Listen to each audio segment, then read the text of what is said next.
You know how some things are just made to go together? Like a cup of tea and a chocolate biscuit. One sec. And other things are more debatable, perhaps controversial even. But first, we need some paper. What? You don't like double denim? Me either. One sec. Much better. It feels right, kind of like we've arrived home. Well, it's kind of the same with music.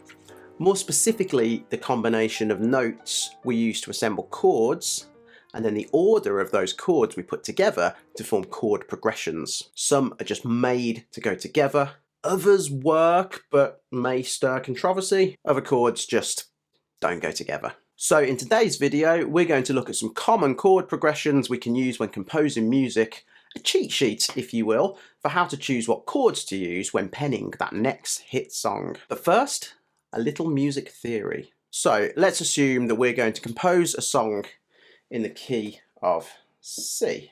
And for simplicity, let's keep that as C major with no fancy controversial chord changes. Now, the notes in the C major scale are C, D, E, F, G, A, B, C. So that means that every chord we play when in the key of C major must contain only the notes from the C major scale. So C, D, but that's not right because D major is made up of A, D, F sharp. But there's no F sharp in the C major scale. There is, however, an F. So all we have to do is move that F sharp down to an F note, which gives us a D minor chord. So our permissible chords in the C major scale are now C, D minor, same applies to E, making it E minor, F major, G major, A minor, B diminished, and back to C. So now we have a list of chords we can use when composing in the key of C major. Now, to add some initial confusion, but this does actually make musical life simpler, to describe these chords' positions relative to the key, they're given numbers. So 1 through to 7 and back to 1. But in music theory, we use Roman numerals for chords to clearly differentiate between individual notes. So we have 1, 2, lowercase for minor, 3, 4, 5, 6, 7, and back to 1. The reason we use Roman numerals is to make transposing or composing super easy, as the same music theory will apply regardless of what key you're in. So in C, 1, 4, 5, 1 is still 1, 4, 5, 1 in the key of D. The chords may have changed to D, G, A, D, but the chord progression is still 1, 4, 5, 1. This is useful if you've written a song but your singer can't reach the high notes. You need to drop it down a few keys. Okay, so now we have our list of permissible chords numbered. Let's arrange them. So starting with the most common chord progression of all, the 1, 5, 6, 4 progression.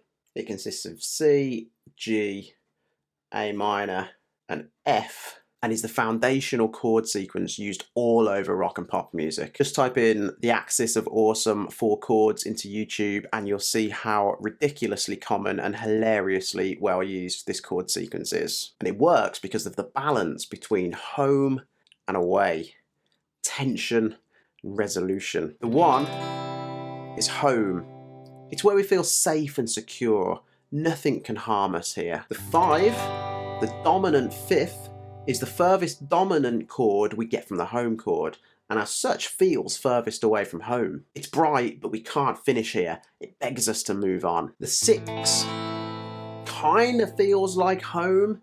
It has a very similar feel to the home chord of C, as there's only really one note that's different, but something's not right. We can't stay here. It's the third bar, we have to keep moving. The 4 is less tense than the 5, being a little bit closer to the C, but still begs us to resolve, to answer the question, to return back to the safety of the home chord. There are also variations of this major scale chord progression which work pretty well too. There's the 1, 4, 6, 5, which has a similar bright, optimistic feel, and a minor version, 6, 4, 1, and 5. 6, 4, 1, 5. Now this is often used in pre-choruses and bridges because it starts in a place that feels kinda home-like, but it also feels different, kind of questioning, like we're looking out of the front door. Then it goes to the 4, raising tension, but back to the 1, and this is too early and we know something's up. And oh, the 5, the most restless and tense of all the chords, that just begs and pleads us to go back to that 1 and release.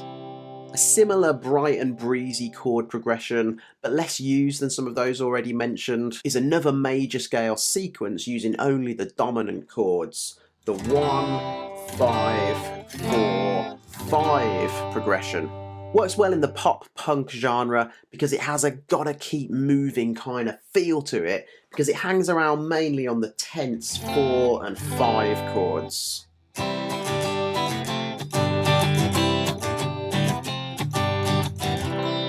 Next we have what's often called the 50s or doo-wop chord progression because of its prominent use in 50s records. It goes 1, 6, 4, 5. Probably sounds more familiar when played in this kind of style.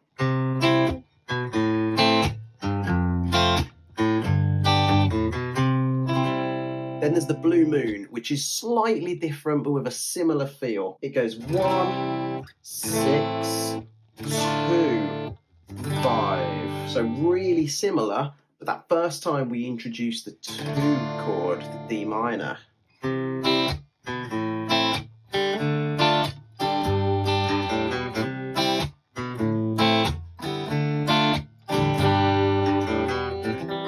So we'll end on a couple of chord progressions that can still be used in the key of C major, but borrow some variations from different scales that just add a little bit of spice to the cooking pot. First, making use of the Mixolydian scale. It goes 1, flat 7th, 4, and back to 1. It has an epic, sing-along, end of the gig kind of feel to it. Think Hey Jude, Sweet Home Alabama, Sweet Child of Mine. You can just loop this bad boy over and over with an epic guitar solo to finish the set. And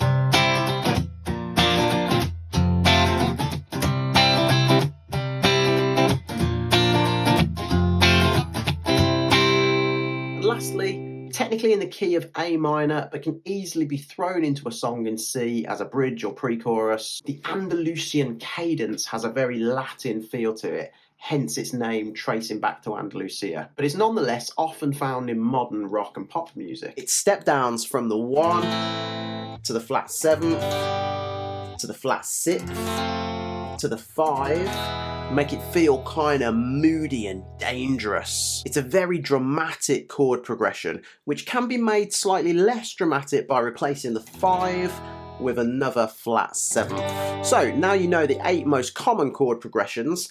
The next step in composition is working out which chord progression suits the vibe of your song and then working out what key suits best. A simple verse-chorus cycle might just use one chord progression, simply looped throughout the entire song, or a more complex song structure that uses bridges, pre-choruses, tags, might utilise a different chord progression for each individual section of the song. So let's give it a try and see how it sounds. So let's start with the most common chord progression for our verse. The 1, 5, 6, 4.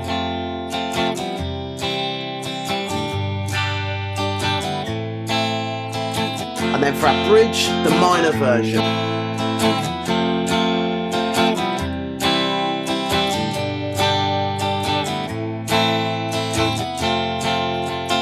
And now our chorus, let's just do the major dominant version.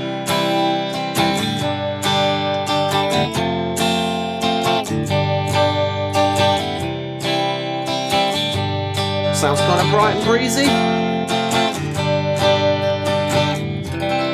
Or how about a more interesting vibe this time? Let's open up our verse with the minor version.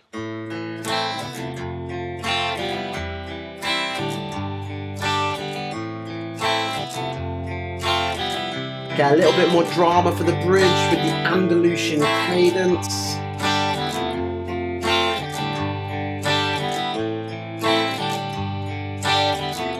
For our chorus, let's go a little bit more epic with the Mixolydian variant.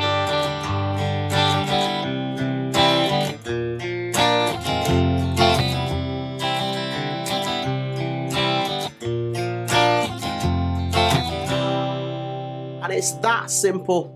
In reality, there are a huge amount of chord progressions that mix up various scales and variants that we've looked at today, with countless creative reasons why your song might favour one over the other. But if you're just getting started with songwriting, I'd simply have a play with some of the ones we've looked at today and just pick one that you like to start off with. Use that as the basis of your song structure and just take it from there. If you'd like to learn more on song structure, then I will link to a video below. Let me know in the comments if you have a favourite chord progression that you regularly use, and if you got something out of this video, please gently tap that like button, subscribe if you will, and I will see you in the next video.